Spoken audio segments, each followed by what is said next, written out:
नाज़रीन ग्रामी, खातून का ताल्लुक फ्रांस से था। फ्रांस में तालीम हासिल की, फ्रांस में ही जवान हुई और फ्रांस में ही शादी हुई। खाविन गुजरांवाला का रिहायशी था, लेकिन पेरिस में रहता था। खातून का मैका लाहौर में था। मैके और ससुराल के ताल्लुकात ठीक नहीं थे। खाविन खातून को मैके जाने से रोकता रहता था। घर गुजरांवाला में था। ये गुजरांवाला में ही रहती थी। पढ़ी लिखी, बाएतमाद और समझदार थी। ये 8 सितंबर को शॉपिंग के लिए लाहौर गई। तीनों बच्चे भी इसके साथ थे। शॉपिंग के बाद वालदा के घर चली गई। रात का खाना खाया, बच्चों को नींद आ गई तो इसने गुजरांवाला वापस जाने का फैसला कर लिया। वालदा रोकती रह गई, लेकिन इसका ख्याल था कि खामिन को पता चल गया तो वो नाराज हो जाएगा। लाहौर से गुजरांवाला का फासला सिर्फ 40 मिनट का था। ये अक्सर आती जाती रहती थी, लिहाजा परेशानी की कोई बात नहीं थी। ये रात 12:30 बजे लाहौर से निकली। महमूद बूटी से मोटरवे पर आई और गुजरांवाला की तरफ ड्राइव करने लगी। ये रात 1:05 पर ईस्टर्न बाईपास से लाहौर सियालकोट मोटरवे पर आई। ये जूं ही लिंक रोड पर पहुंची, इसकी गाड़ी का पेट्रोल खत्म हो गया। सड़क पर अंधेरा था। ये खौफजदा हो गई। बच्चे पिछली सीटों पर सोए हुए थे। इसने फौरन अपने खालाजाद भाई सरदार शहजाद को फोन किया। उसने मशवरा दिया कि तुम 130 डायल करके मोटरवे पुलिस को इत्तला दो, मैं भी आ रहा हूं। उसने अपने दोस्त जुनेद को साथ लिया और ये गुजरांवाला से रवाना हो गए। खातून ने हेल्पलाइन पर मोटरवे पुलिस को फोन कर दिया। इसे बताया गया कि आप M11 की लिंक रोड पर हैं और ये मोटरवे पुलिस की हद में नहीं आती। तहम मोटरवे पुलिस ने खातून को एक मकामी नंबर दे दिया। खातून ने उस नंबर पर राब्ता किया और बताया कि मैं अकेली हूं, मेरे साथ बच्चे हैं और मैं इस वक्त लिंक रोड पर फंस गई हूं। उसे बताया गया कि आप फिक्र ना करें, हम कुछ करते हैं। प्यारे दोस्तों, मैं बात आगे बढ़ाने से पहले आपको यह भी बताता चलूं कि लाहौर सियालकोट मोटरवे मार्च 2020 में मुकम्मल हुई थी। पंजाब हुकूमत ने इसकी निगरानी के लिए स्पेशल फोर्स बनाई थी और ये फोर्स पंजाब पुलिस या मोटरवे पुलिस की बजाय कमिश्नर लाहौर के मातहत थी, मगर यह भी मुकम्मल तौर पर एक्टिव नहीं थी। चुनांचे लाहौर सियालकोट मोटरवे और इसके लिंक का 4 किलोमीटर का टुकड़ा अमलन किसी के कंट्रोल में नहीं था। इसके गिर्द 3 गांव आबाद हैं। इन गांव के लुच्चे लफंगे अफराद अक्सर मोटरवे पर आकर गाड़ियां लूटते रहते हैं। ऐसे बेशुमार वाकयात रिपोर्ट हो चुके हैं। अब मैं वापस खातून की स्टोरी की तरफ आता हूं। खातून ने गाड़ी अंदर से लॉक की और सरदार शहजाद और पुलिस का इंतजार करने लगी। 2 घंटे गुजर गए, मगर पुलिस आई और ना सरदार शहजाद पहुंचा। इस दौरान 2 डाकू वहां आ गए। पुलिस का ख्याल है कि ये दोनों प्रोफेशनल डाकू नहीं थे, क्योंकि अगर ये प्रोफेशनल होते तो इनका तरीका वारदात मुख्तलिफ होता। ये करीबी देहात के मामूली वारदात ये है।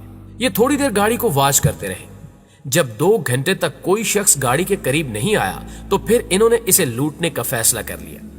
एक डाकू के हाथ में डांग थी, जबकि दूसरे के पास पिस्तौल था। ये गाड़ी के करीब पहुंचे और पिस्तौल दिखाकर खातून को दरवाजा खोलने का इशारा किया। खातून ने इनकार कर दिया। ये धमकियां देने लगे, लेकिन खातून ने दरवाजा ना खोला। ये मुश्तिल हो गए और डंडा मारकर शीशा तोड़ दिया। बच्चों ने रोना शुरू कर दिया। खातून डर कर सड़क की तरफ दौड़ पड़ी। एक डाकू उसके पीछे दौड़ा। इस दौरान वहां से एक गाड़ी गुजरी। गाड़ी के ड्राइवर ने खातून को देख लिया, मगर उसकी स्पीड ज्यादा थी।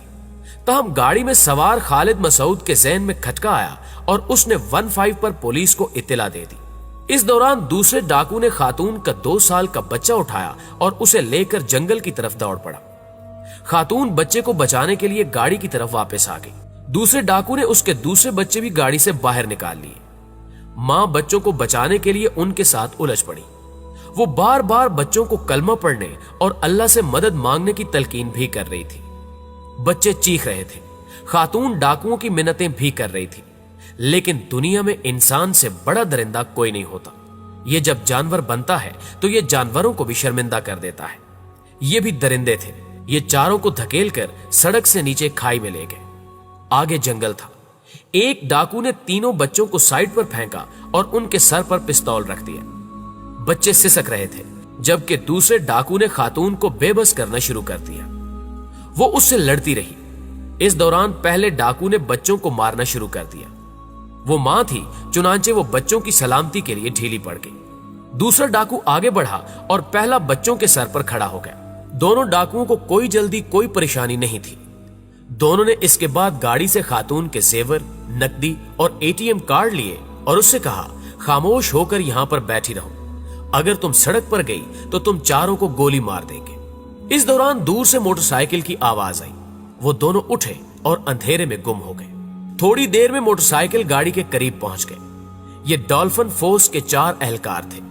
वो गाड़ी के करीब उतरे तो गाड़ी का शीशा टूटा हुआ था, दरवाजे पर खून का निशान था और नीचे खाई की तरफ बच्चे का छोटा सा जूता पड़ा हुआ था। वो चारों जवान डर गए और उन्होंने जोर जोर से कौन है की आवाजें लगाना शुरू कर दी। जंगल से कोई आवाज ना आई। डॉल्फिन फोर्स के एक जवान ने 2 हवाई फायर किए और वो खाई में उतर गया। खाई 15 फुट गहरी थी और उसमें भी अंधेरा था। जवान आवाजें लगाता हुआ आगे बढ़ता गया। आगे खेत शुरू हो गया। उसे अचानक टार्च की रोशनी में जमीन पर कोई चीज दिखाई दी। उसने झुककर देखा तो ये बच्चे का दूसरा जूता था। वो आगे बढ़ने लगा। इस दौरान उसे किसी औरत की डरी सहमी आवाज आई, अल्लाह का वास्ता है, हमें कत्ल ना करो, हम किसी को कुछ नहीं बताएंगे। वो आवाज की तरफ दौड़ा और फिर सामने का मंजर देखकर दहल गया। सामने खेत के किनारे एक खौफजदा औरत बैठी थी। उसके कपड़े फटे हुए थे, जिस्म पर खराशें थीं और 3 खौफजदा बच्चे उसके साथ लिपटे हुए थे। औरत ने बच्चों को अपने दोनों बाजुओं में जकड़ रखा था।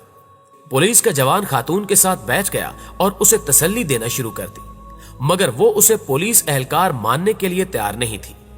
वो इस्राई अंदाज में उसकी मिन्नतें कर रही थी, खुदा के लिए हमें न मारे, हम किसी को कुछ नहीं बताएंगे, आप हमारी गाड़ी भी ले जाएं, मैं आपको और रकम भी मंगवा देती हूं, बस हमें न मारो। पुलिस एहलकार की आंखों में आंसू आ गए। उसने उससे कहा, बहन आप परेशान ना हो, मैं वाकई पुलिस एहलकार हूं। लेकिन वो उसे पुलिस एहलकार मानने के लिए तैयार नहीं थी। इस दौरान दूसरे एहलकार भी आ गए। बच्चे उन्हें देखकर मजीद सहम गए और उन्होंने मां को जकड़ लिया। मां उन्हें बार बार कह रही थी कि तुम आंखें बंद कर लो और कलमा पढ़ो। वो खुद भी कलमा पढ़ रही थी, लेकिन बच्चों की जुबानें गुंग थी और आंखें बंद होना भूल चुकी थी। वो पथराई हुई आंखों से पुलिस एहलकारों और टार्च की लाइट की तरफ देख रहे थे। पुलिस एहलकारों ने वायरलेस पर कंट्रोल ऑफिस को इत्तला दे दी। पुलिस मुतहरिक हो गई। खातून एसएचओ को भी बुला लिया गया। आधे घंटे में पुलिस पहुंच गई। खातून एसएचओ ने खातून को तसल्ली दी, उसके जिस्म पर चादर डाली और ये उसे और उसके बच्चों को लेकर सड़क पर पहुंच गई। इस दौरान खातून का कजन सरदार शहजाद भी पहुंच गया। खातून मेडिकल के लिए तैयार नहीं थी। पुलिस ने उसे बड़ी मुश्किल से रजामंद किया। ये उसे बच्चों समेत अस्पताल लेकर गई। मेडिकल टेस्ट कराए, नमूने लिए और उन्हें घर वालों के हवाले कर दिया। ये लोग घर पहुंच गए, लेकिन आज छठे दिन भी बच्चे फटी हुई आंखों से दरो दीवार को देखते हैं। ये हर अजनबी शख्स को देखकर कांपने लगते हैं और चीख चीख कर कहते हैं कि अंकल हमारी मामा को मत मारे, प्लीज इन्हें छोड़ दें। ये बच्चे अलमिया हैं, लेकिन इनसे बड़ा अलमिया खातून है। ये सारा दिन बाथरूम में गुजार देती है। ये अब तक अपने जिस्म पर हजारों टन पानी बहा चुकी है, लेकिन इसके जिस्म से इस निजाम, इस मुआशरे की घिन नहीं उतर रही। ये खुद को पाक नहीं समझ रही और ये औरत उस वक्त तक पाक नहीं हो सकेगी जब तक हम लोग इस मुल्क को मुल्क और इस मुआशरे को मुआशरा कहते रहेंगे। मैं उमर शेख की बात से इत्तेफाक करता हूँ। असल जिम्मेदार ये औरत है, क्योंकि ये हमें इंसान और कब्र फरोशों की इस बस्ती को मुआशरा समझ बैठी थी। ये बड़ी बेवकूफ थी। ये समझ रही थी कि इस्लामी जमहूरिया पाकिस्तान में भी इंसान बसते हैं और ये इंसान औरतों को औरत नहीं, माँ, बहन और बेटी समझते हैं। ये समझ रही थी कि इस मुल्क में लॉ भी है और आर्डर भी। चुनांचे ये उठी, बच्चों को लिया और रात के वक्त लाहौर से गुजरांवाला रवाना हो गई। और ये भूल गई कि ये रियासत बेशक रियासत मदीना है, लेकिन इसमें हजरत उमर फारूक रजी अल्लाह ताला अन्हो नहीं है। यहाँ औरत तो औरत, बच्चे भी महफूज नहीं है। ये औरत कितनी बेवकूफ थी कि ये दरिंदों के इस गार को मुआशरा समझ बैठी थी। नाज़रीन ग्रामी, आज की वीडियो में बस इतना ही। मुझे पूरी उम्मीद है कि आज की इस वीडियो ने आपको भी अंदर से हिला दिया होगा। अगर वाकई ऐसा है तो वीडियो को लाइक कीजिए और इसे अपने तमाम दोस्तों के साथ शेयर कीजिए। शायद इस तरह हमारी ये आवाज हुकामे बाला तक पहुंच सके और वो इस सिस्टम में कोई जान पैदा कर सके। जल्दी हाजिर होते हैं एक और मालूमाती वीडियो के साथ। तब तक अपना ढेर सारा ख्याल रखिएगा। अल्लाह निगहबान।